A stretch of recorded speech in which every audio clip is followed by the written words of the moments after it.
Hi, welcome to Oxford News This Week. I'm Terry Stiles. And filling in for Elgin Nichols, I'm Alexis Ware. In this week's news, an 8th grade violinist performs at Carnegie Hall, asbestos found in Leonard School, and an illustrator visits Oxford schools. Stay tuned, learn more about these stories and others. The Oxford News begins right now.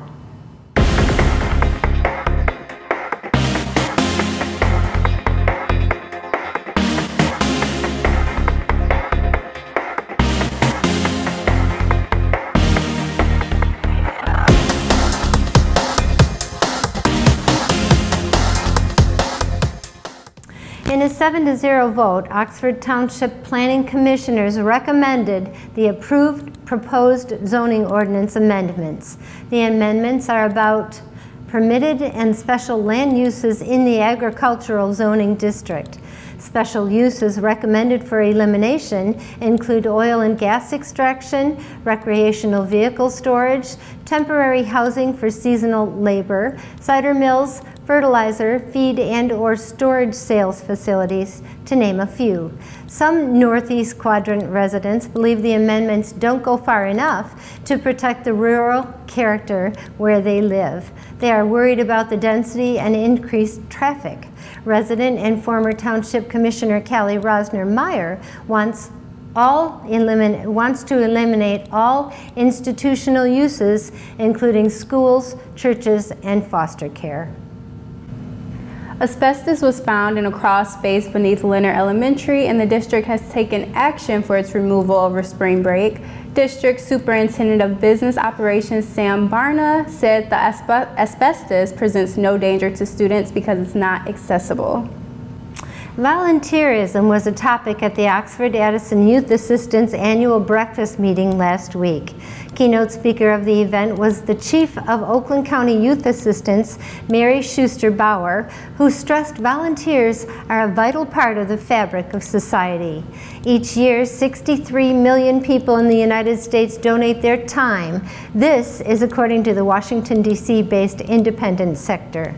Schuster Bauer said volunteers are busy right now improving communities by coaching Little League teams, leading scout troops, and running church programs. For more information about volunteering, call the OAYA office at 248-969-5187, 248-969-5187.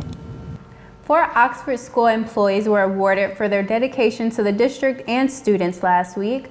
Nicole Barnett, Josh Smokovich, Jennifer Country, and Christian Squires were honored at the last school board meeting.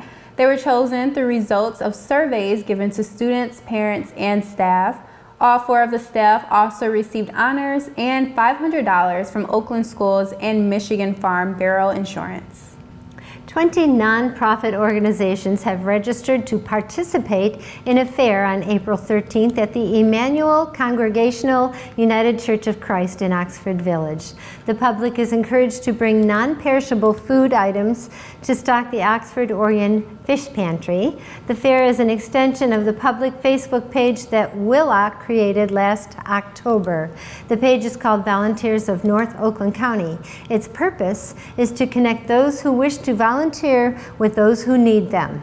Volunteers of North Oakland County has 265 members strong and continues to grow. The fair is scheduled for 12 to 3 p.m. Admission is free. Not many people can say they've been struck by lightning, but Charlie Jacobs can. 25 years ago, during a round of golf in Florida, a bolt from the sky knocked her to the ground. Jacobs has decided to share her story of survival as part of a new book. Her story features words of wisdom from senior citizens living in Independence Village and Story Point communities, and spread across Michigan, Ohio, Indiana, and Kentucky. The book will be called Old Wise Tales, Life Lessons for Future Generations. It will contain original stories, poems, quotes, and comics collected from senior residents throughout this month. All submissions will be posted online and selected entries will be published in the book. Education and entertainment intersected at the Oxford Public Library last month during a STEM education event called the Mini Maker Fair. Young people were encouraged to tap into their inventive side. The event gave kids of all ages an opportunity to test and play with a variety of kits and toys rooted in the field of science, technology, engineering, and mathematics. The kids made music, programmed tiny robots, and built electronics that produce light, sound, and motion. Last week, 13-year-old Noah Chapa played violin at Carnegie Hall in New York City. Chapa, a student at Oxford Middle School, had to submit a video of herself playing her instrument as part of her audition. Chapa's Carnegie performance can be viewed on YouTube. Congratulations. Oxford High School teacher Dan Balsley gave his students the tools they need to succeed. Last month, nearly half the students in Balsley's Automotive Technology 2 class walked away with an assortment of new tools and other prizes at the Mini Mites competition. Juniors Jacob Butterfield won first place, Matt Peters took second, and Nathan McMacken finished third. Butterfield says the most valuable thing about the program is it teaches how to get out and do automotive repairs yourself instead of paying someone else to do it. A group of 30 Daniel Axford Elementary School students came to school early every other Thursday and are known as the Green Team. Last month at the School Board of Education, the Green Team impressed the board when they highlighted some of its efforts, such as focuses on recycling, limiting energy use, and planting a community garden. Last month, Leonard Elementary students were treated to the tales of a local famous illustrator, Matt Faulkner. Since 1985, Faulkner has illustrated over 40 children's books and written a few of his own. Last week he came to several Oxford schools to show students what illustrating and telling stories is all about. And that's Oxford News for this week. If you would like to learn more about these stories and others, you can pick up a copy of the Oxford Leader, or better yet, you can watch us on our website, OCCTV.org, on YouTube, and of course your regular cable channels, Spectrum 191 or AT&T Channel 99. Coming up at OCTV News is our very own Cody Wright with school sports. And then we have school news incorporating great stories with Alexis Ware. And you don't want to miss Auto Talk and Science in the News with Dave Kenny. I'm Alexis Ware. Thanks for watching Oxford News this week.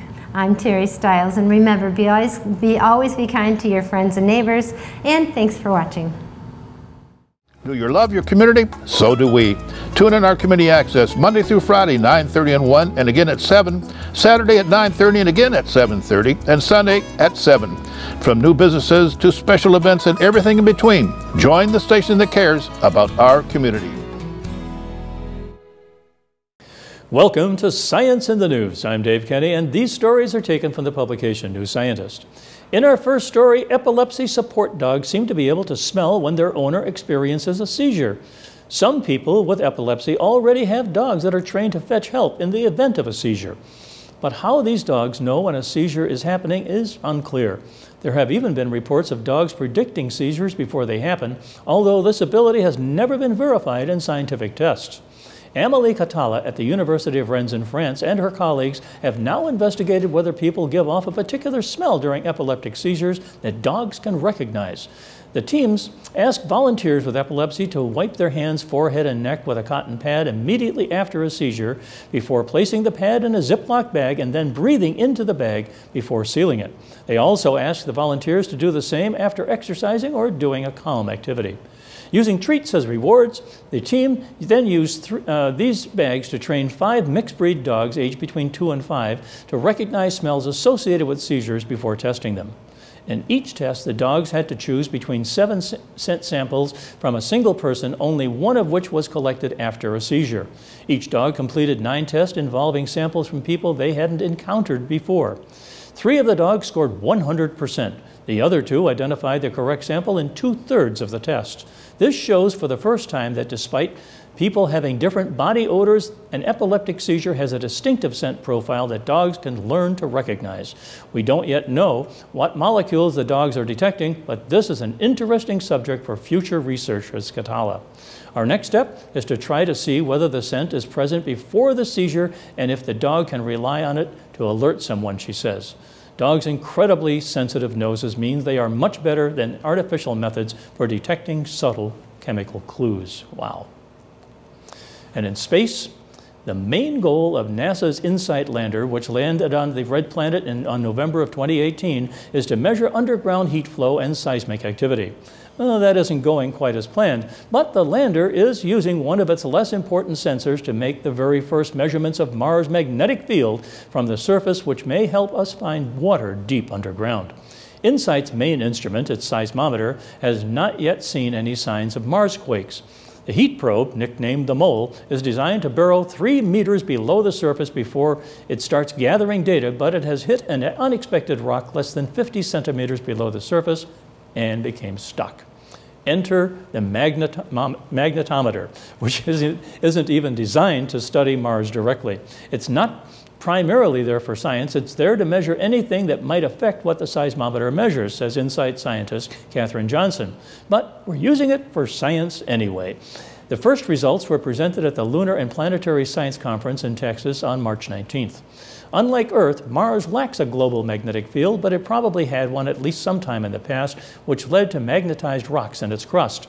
Electric currents created by charged particles from the sun can generate small electromagnetic fields, that is, in these rocks, which InSight's magnetometer can measure.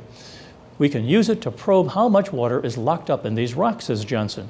How strongly magnetized they are is proportional to what the mineral is, how much of it is there, and how strong an ancient magnetic field was. We have been unable to do this in the past because orbiting spacecraft can only detect magnetic fields that make it all the way off the surface into space. Although we have some idea from spacecraft observations, we can only know about magnetic fields on scales of hundreds of kilometers or larger, says Johnson.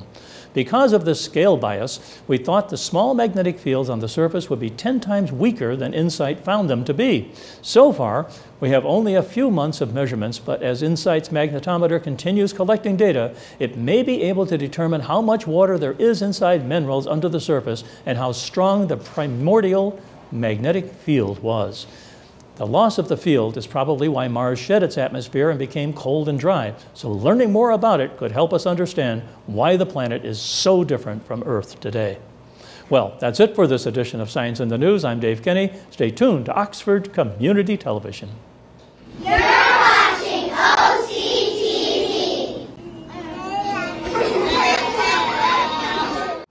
Hello everyone and welcome back to School News. This week we have a special guest, our student host Olivia Smith. Olivia, how does it feel to be a student host? I feel very good that I am here right now. Are you excited? Yes. All right, well in just a little bit we're going to talk all about you, but first we're going to give them a little bit of information. Last week the entire district was out on spring break this Monday, April 8th. The students finally are back in school. But tomorrow, April 9th, freshmen and seniors will have no school for grade testing. I'm sure they'll be happy about that. And later on this week, it's also SAT and PSAT testing. So be on the lookout for certain dates and times if you're a high school student. And going into our student host this week, Olivia, how old are you and what grade? I am 10 and I am in 4th grade. Awesome. So how does it feel to be a 4th grader? Your 4th grade year is just about over. I feel very well because I'm very good student and I haven't done anything bad the entire time I've been in school. Good, and that's actually why you're here, because you're a super student. So what does being a leader mean to you? What's some leadership skills that you can share with everyone? Well, being a leader just kind of means doing the right thing when no one's watching. So you should just be nice, or do anything that's caring when no one's watching. It doesn't matter if they're watching or not. Exactly. Say for instance, one of your classmates are talking and the teacher's back is turned toward the board and she's writing something. Just because your teacher isn't watching doesn't mean you should be talking, right? Yeah. Exactly. We actually have a strategy if someone at our table isn't doing the right thing, all we have to do is turn our chair, and that lets my teacher know that something's wrong at our table, and she'll just like watch at our table. Oh, good. That's a nice little thing that you guys have going there. Now, I heard that you were in leadership. So what do you guys do inside of there? Like we talk about, we can do some fun stuff. For Halloween, we went there and we gave everyone like a piece of candy.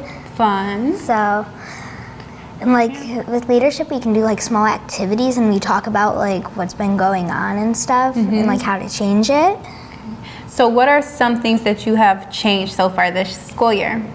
So we're doing like these slips where if we see someone doing something, we can take these slips and we can write down like who's doing it, who's writing it, and like their action, and like you can get raffled for it. Oh, cool. So it's a positive action that you guys are being writ up for. Yeah. So what is that called? Is it like Student of the Month or Star Student?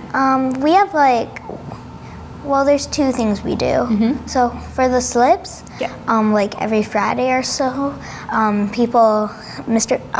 principal goes over the speaker, and he like announces people who he like drew to be caring. Oh, so it's or like something. a caring drawing. Yeah. Okay, so kind of being caring and having leadership skills goes hand in hand. Yes. Awesome. Now, what are some activities that are coming up that you're excited for? I'm excited for Battle of the Books. It's on Tuesday. And Tuesday would be the 9th, that day that the freshmen and seniors don't have school. Okay, so tell us about that. So you basically go to like the high school or somewhere, and you have to read 5 books, and then one day, like during the week or something, you have to go somewhere, and then they ask you questions and you have to answer them, and whoever gets the most points wins like this trophy for the rest of the year.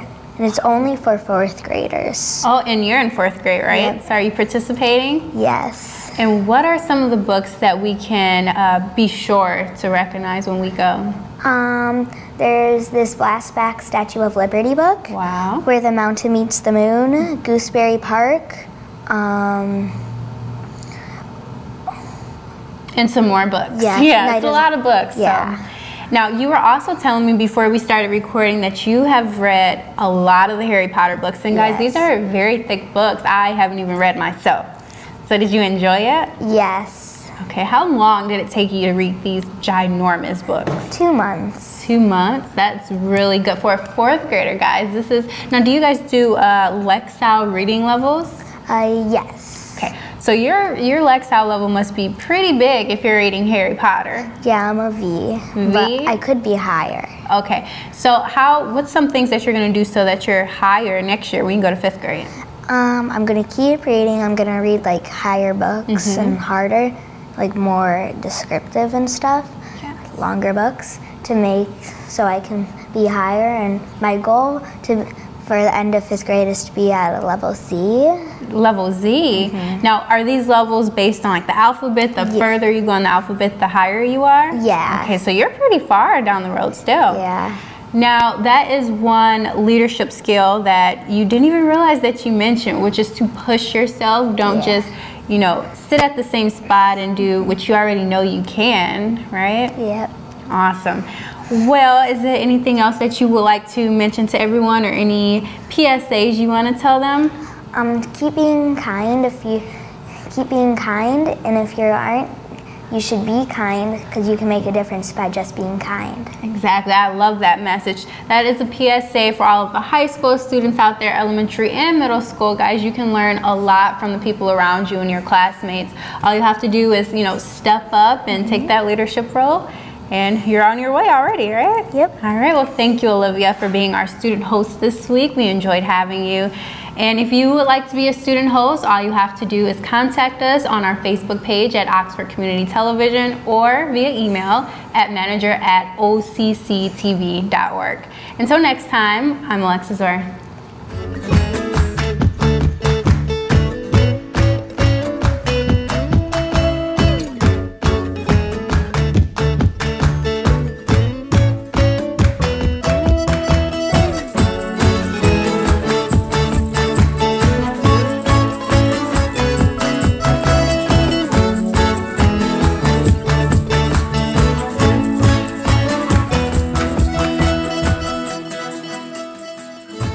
What's going on, Wildcat fans? Cody Wright back here once again for this week's Sports Report.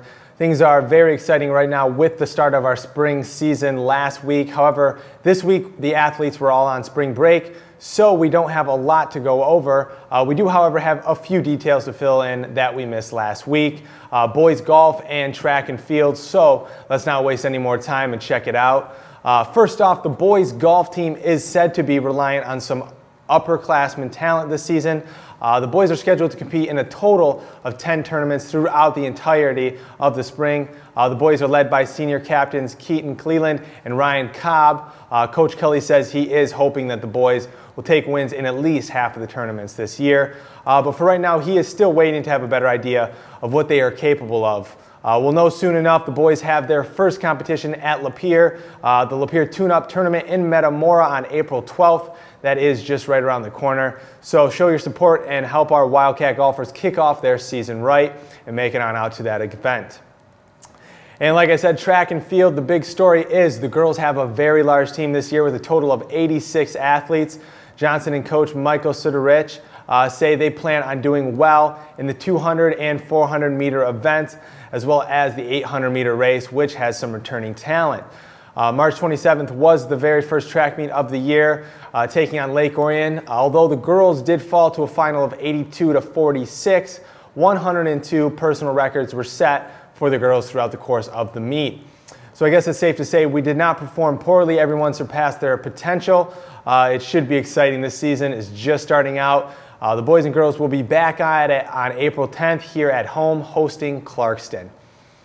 Like I said, this week was spring break, which including taking break from our spring sports, even though we were just getting started. Next week, we will pick up where we left off and hit the ground running. It looks to be an exciting season ahead.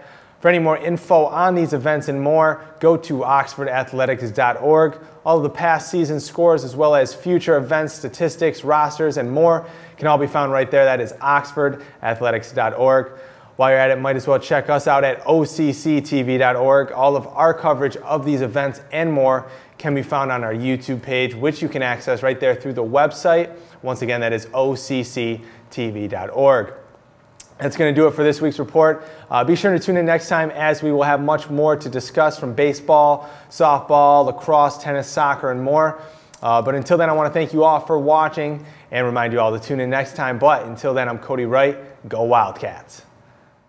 Hi, I'm Elgin Nichols with Oxford Community Television. And I'm Dave Kenny. And we represent Minutes by Minute, in which case you want to catch local information that's going on with your government officials. That's right. Whether you live in the village of Oxford, Oxford Township, the village of Leonard, Addison Township, we'll cover it all. All of the above, and we'll look to see you there. Welcome to this edition of Auto Talk. I'm Dave Kenny, and these stories are taken from the publication Automotive News. In our first story, the fourth generation of Ford's popular Escape crossover arrives this fall sporting a comprehensive redesign that returns a gasoline-electric hybrid powertrain to the lineup, reducing weight by as much as 200 pounds over the outgoing model, and adds a long menu of safety features. 4 engines will be available on the 2020 Escape. The smallest looks to be the most interesting. It's the North American debut of Ford's 1.5-liter 3-cylinder engine that launched in 2018 across Europe. It sports the industry's only cylinder deactivation system on a 3-cylinder engine. At certain speeds and loads, the engine turns off 1 cylinder and cruises on just 2. The 1.5-liter engine is rated at 180 horsepower on 93 octane fuel. Lower grades of gasoline will reduce the engine's output, but Ford did not say by how much. The Escape's second available engine is an updated version of Ford's workhorse 2-liter turbocharged 4-cylinder engine, this time cranking out 250 horsepower, but also on 93 octane premium fuel. That's up 5 horsepower from the outgoing 2-liter engine. Using less expensive, lower octane gasoline will cause power from the 2-liter engine to drop, but again, Ford didn't offer any details. Both the 1.5-liter and 2-liter engines are mated to an 8-speed automatic transmission. The 1.5-liter engine can also be ordered with either front-wheel drive or optional disconnecting all-wheel drive, and the 2-liter Escape comes only with the optional disconnecting all-wheel drive. 2 versions of the Escape Hybrid will be available. A full hybrid gasoline-electric model available in 2-wheel drive or with optional disconnecting all-wheel drive. And also Ford will offer the Escape with a plug-in gasoline-electric powertrain. The range on battery power for the Escape PHEV, Ford says, will be at least 30 miles. Equipped with the electronic continuously variable transmissions, both hybrid models allow the driver to choose between 4 modes, which is Auto EV lets the vehicle decide whether to run on gasoline or electric power.